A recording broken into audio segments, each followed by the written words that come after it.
समझ लेने जैसी है कि इतने राजा लोग गए, सभी ने अपने इष्ट देवों को प्रणाम किया, फिर भी धनुष नहीं तोड़ सके।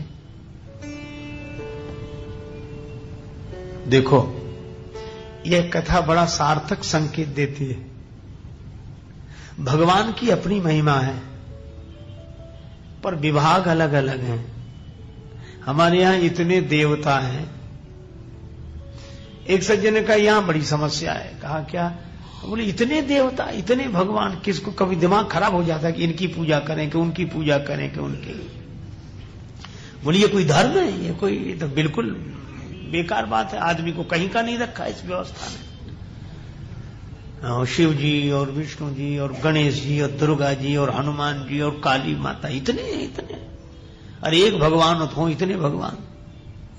तो हमने उनसे निवेदन किया कि आपने समझा नहीं, जहां बहुत बड़ी व्यवस्था होती है वहां विभाग बांट दिए जाते हैं कि ये काम हो तो उनके पास जाना, ये काम हो तो उनके पास जाना। और हमारे यहां भी विभाग बटे हैं। धन चाहिए, लक्ष्मी माता बोली हमारे पास आओ। हमें तो ज्ञान चाहिए, सरस्वती जी बोली उधर नहीं, इधर आओ। जब कैसे बढ़िया विभाग बटे हो। हम जो कार्य करने जा रहे हैं कोई विघ्न ना आवे, गणेश जी बोले हमारे पास आओ, कोई विघ्न नहीं आएगा। एक ने कहा हम तो बल चाहिए, बजरंगबली बोले हम किस लिए, आप बल का विभाग इधर।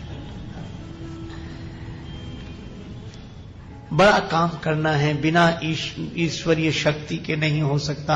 हम ईश्वर को खोज रहे हैं, आदि शक्ति जगदम्बा मैया बोली खोजने की जरूरत नहीं, मैं उन्हीं की शक्ति हूं, मेरे पास आओ। है ना बटे हुए विभाग। आपकी जरूरत क्या है और कितनी सुविधा कर दी कि आपकी जो जरूरत हो तो भटकने की जरूरत नहीं, पहले से तय है। आपको जो चाहिए उसके पास जाओ।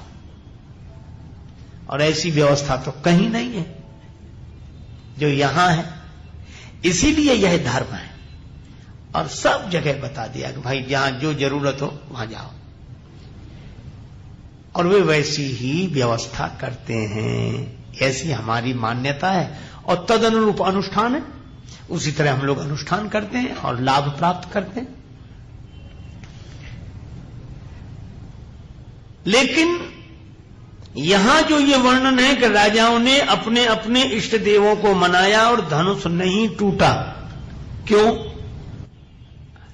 सभी देवताओं ने कहा कि तुमने हमें मनाया सो अच्छा, हम तुम्हारे इष्ट देव हैं, तुम हमारे भगत हो, लेकिन जो काम तुम हमारी प्रार्थना करके करना चाहते हो वो हमारे विभाग की बात नहीं, वो हमारे डिपार्टमेंट की बात ही नहीं। तो ये धनुष तोड़ना है। बोले पहले यह तो समझ लो ये धनुष है क्या। कबीरदास जी ने बताया कि ये धनुष क्या है। कबीरा मोह पिनाक यह बिनु गुरु टूटत नाहि। मोह माने अज्ञान, और ये धनुष देहाभिमान का ही रूप है। अच्छा, एक क्यों है, एक थोड़ा बारीक बात है। रस्सी बंधी है दोनों कोने पर, और रस्सी को संस्कृत में बोलते हैं गुण, और जहां गुण है वहीं अभिमान है। इसलिए भगवान ने धनुष तोड़ा, रस्सी छोड़ दी, मतलब गुण तो बने रहे, गुणों का अभिमान न रहे। चलो ये तो व्यवहारिक गुणों की बात हुई। अब जिस अर्थ में मैं देहाभिमान की बात आपसे कह रहा हूं, ये गुण हैं, 3 गुण हैं जो बराबर भीतर रहते हैं, सतोगुण, रजोगुण, तमोगुण, है ना। अब गुणों का अभिमान करना, है ना। सतोगुण के कारण लगता है कि बहुत शांति है, तो लगता है अब मैं शांत हूं। अरे आप शांत नहीं हो।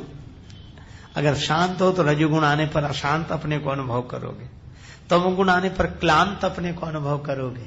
ये गुणों का अभिमान छोड़ दो। कभी शांति लगे तो सोचो यह सतोगुण के कारण मन में दिखाई पड़ रहा, मुझ में यह नहीं है। कभी अशांति लगे तो रजोगुण के कारण यह मन में दिखाई पड़ रही है, मुझ में नहीं है। आकाश तो आकाश है, कभी बादल साफ हो जाए तो सूरज चमकता हुआ दिखाई पड़ता है, कभी बादल ढक जाते हैं तो सूरज नहीं दिखाई देता, पर आकाश तो ज्यों का त्यों है, वहां तक कौन पहुंचता है?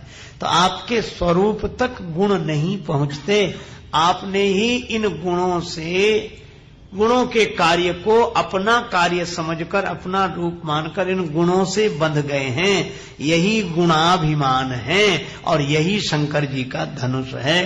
अहंकार शिव बुद्धि अज मन शशि चित्त महान, उस समष्टि के अहम के स्वरूप हैं शिव, और अहंकार के कारण ही हम गुणों के अभिमानी हो गए। और ये धनुष जब तक नहीं टूटेगा, ये गुणाभिमान नहीं टूटेगा, देखो बाहर स्थूल शरीर से अध्यास तो आसानी से मिट जाता है, पर ये जो सूक्ष्म शरीर से अध्यास है, देखो स्थूल ऐसा जैसे कुर्ता पहन लिया, अच्छा कुर्ते के नीचे बनियान पहने हुए, ऐसे ही समझ लो कुर्ता स्थूल शरीर है, पर जो बनियान भीतर पहने वो सूक्ष्म शरीर है, वो थोड़ा चिपकी हुई है शरीर से, अंदर का जो वस्त्र और शरीर से चिपका हुआ। तो बाहर वाले को समझ लेते हैं कि ये मैं नहीं हूं, लेकिन भीतर वाला जो चिपका हुआ उसे कहीं समझ लिया कि ये मैं हूं। यही है, तन से तो हम अपने को अलग समझ लेते हैं, पर मन से अपने को अलग नहीं समझ पाते हैं, और मन में ही इन गुणों का खेल चलता है। तो हमने ये कथाएं सुनी स्वामी राजेश्वरानंद जी महाराज द्वारा, बहुत ही सुंदर तरीके से इन कथाओं में किया है। उम्मीद है आपको ये कथाएं बहुत पसंद आई होंगी।